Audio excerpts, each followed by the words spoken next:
Assalamualaikum warahmatullahi wabarakatuh.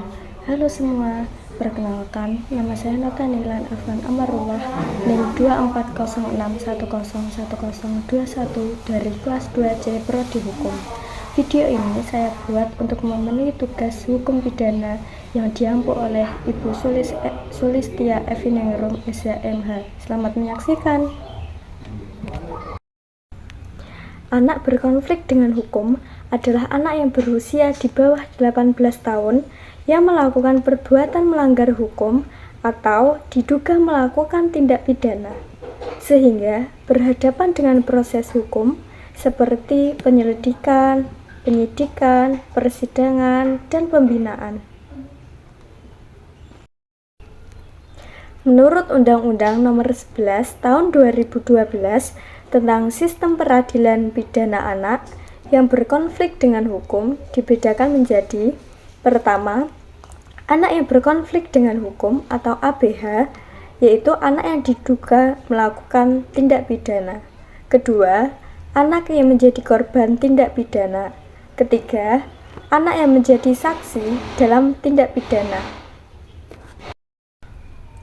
Namun, istilah anak berkonflik dengan hukum biasanya merujuk pada kategori pertama, yaitu anak pelaku tindak pidana.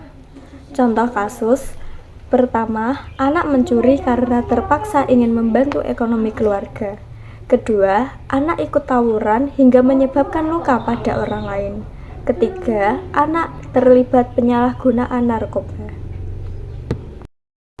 Pada kesempatan ini, saya ingin mengajak kita semua merenungkan sebuah isu penting yang membutuhkan perhatian dan pemahaman kita bersama. Bagaimana sih kita menghadapi anak yang berkonflik dengan hukum?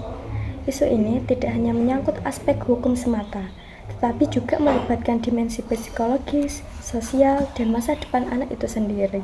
Mari kita bahas bersama. Memahami konteks anak yang berkonflik hukum, ada berbagai faktor yang dapat menyebabkan seorang anak berhadapan dengan hukum, antara lain: pertama, faktor lingkungan, seperti kemiskinan, lingkungan keluarga yang disfungsional, paparan kekerasan, atau pergaulan yang salah. Kedua, faktor pendidikan, seperti putus sekolah, kurangnya akses pendidikan yang layak, atau kesulitan belajar. Ketiga, faktor psikologis, seperti masalah emosional, kurangnya bimbingan moral, atau tekanan dari teman sebaya. Keempat, faktor sosial ekonomi, seperti kesenjangan sosial, diskriminasi, atau kondisi ekonomi yang sulit yang mendorong anak untuk melakukan tindakan kriminal demi bertahan hidup. Memahami akar masalah ini adalah langkah awal yang krusial untuk memberikan penanganan yang tepat. Pendekatan yang berpihak pada anak. Apabila ada anak yang berkonflik dengan hukum, pendekatan kita haruslah berpihak pada anak tersebut. Ini berarti kita tidak boleh memperlakukan mereka layaknya orang dewasa dalam proses hukum. Ada beberapa prinsip utama yang harus kita pegang. Pertama, restoratif justice atau keadilan restoratif, yaitu berfokus pada pemulihan korban, pelaku, dan komunitas, mendorong mediasi dan dialog antara pihak-pihak yang terlibat untuk mencari solusi bersama. Tujuannya bukan sekedar menghukum, tetapi memperbaiki kerugian yang terjadi dan mencegah pengulangan. Kedua, diversi, yaitu pengalihan penyelesaian perkara anak dari proses peradilan formal ke proses di luar pengadilan. Hal ini dilakukan pada tingkat penyidikan, penuntutan, atau pemeriksaan di pengadilan. Tujuannya untuk menghindari stigmatisasi dan memberikan kesempatan kedua bagi anak. Bentuk diversi bisa berupa pembinaan, bimbingan, atau menyelesaikan konflik secara kekeluargaan.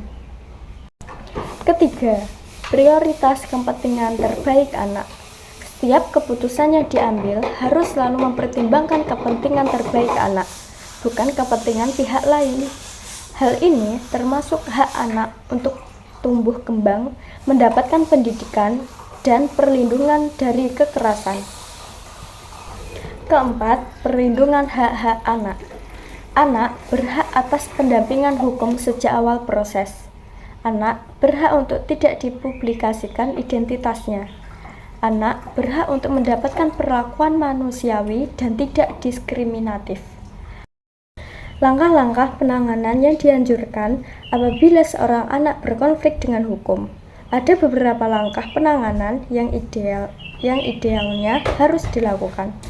Pertama, identifikasi dan asesmen komprehensif. A. Melakukan asesmen psikologis, sosial, dan pendidikan untuk memahami latar belakang dan kebutuhan anak. B. Melibatkan psikologis, pekerja sosial, dan pihak terkait lainnya. Kedua, pendampingan hukum profesional. A. Memastikan anak mendapatkan pendampingan hukum dari advokat yang memahami hukum anak. B. Memberikan edukasi kepada anak dan keluarga tentang hak-hak mereka. Ketiga, upaya diversi maksimal. A. Mengupayakan diversi sebagai opsi utama, terutama untuk tindak pidana ringan. B. Melibatkan fasilitator atau mediator yang terlatih untuk mencapai kesepakatan diversi. Keempat, rehabilitasi dan bimbingan. A. Jika anak harus menjalani proses hukum atau ditempatkan di lembaga, pastikan lembaga tersebut fokus pada rehabilitasi, pendidikan, dan bimbingan. B. Hindari penanganan bersama orang dewasa. Kelima, peran serta keluarga dan masyarakat. A. Melibatkan keluarga dalam proses pemulihan anak. B. Mendorong masyarakat untuk memberikan dukungan dan stigma kepada anak yang telah berkonflik dengan hukum. C. Membantu anak untuk kembali berintegrasi dengan masyarakat. Dampak positif pendekatan yang tepat. Menerapkan pendekatan yang tepat terhadap anak yang berkonflik dengan hukum akan membawa dampak positif yang signifikan. Pertama, mengurangi angka residivisme. Anak yang mendapatkan bimbingan dan rehabilitas yang tepat cenderung tidak mengulangi perbuatannya. Kedua, mencegah stigmatisasi. Anak tidak dicap sebagai kriminal sejak dini, sehingga memiliki kesempatan untuk membangun masa depan yang lebih baik. Ketiga, mendorong tumbuh kembang optimal.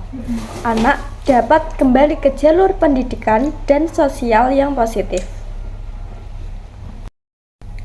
Keempat, menciptakan masyarakat yang lebih inklusif. Kita menunjukkan bahwa sebagai masyarakat, kita peduli terhadap semua anggotanya, termasuk yang rentan. Kesimpulannya, menghadapi anak yang berkonflik dengan hukum bukanlah tentang menghukum, melainkan tentang membimbing, melindungi, dan memberikan kesempatan kedua.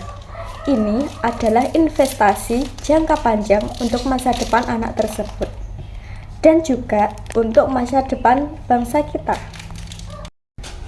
Mari kita bersama-sama menjadi bagian dari solusi dengan meningkatkan kesadaran, mendukung kebijakan yang berpihak pada anak, dan memberikan bantuan nyata bagi mereka yang membutuhkan.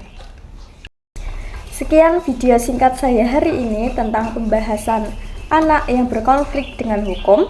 Apabila ada salah kata atau tutur bahasa saya yang kurang baik, mohon dimaafkan. Wassalamualaikum warahmatullahi wabarakatuh. See you.